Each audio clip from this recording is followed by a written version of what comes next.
Junior Asia cup hockey tournament की तैयारी के लिए कौमी जूनियर हॉकी खिलाड़ियों का physical fitness training camp army physical fitness school Abbottabad में शुरू हो गया।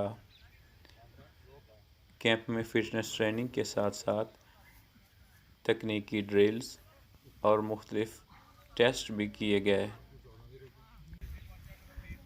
जूनियर हॉकी टीम की कैंप कमांडर और कोच ओलंपियन दानिश कलीम हैं। उनका कहना है कि खिलाड़ियों की फ़िज़िकल ट्रेनिंग पर भरपूर तवज्जो दी जा रही है।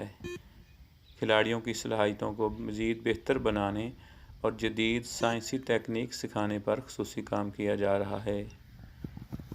कैंप में 35 खिलाड़ियों में से 34 खिलाड़ियों ने रिपोर्ट कर दी, जबकि एक खिलाड़ी अफराज अनफिट होने के बायस कैंप में शरीक नहीं हैं।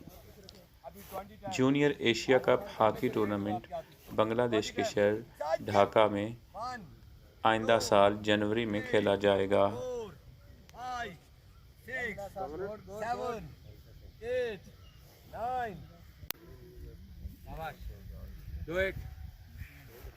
शाबाश शाबाश, do it, excellent effort, शाबाश, well done, 1 2 1 2 1 2 1 2 1 2 1 2 1 2 good Samiullah, excellent।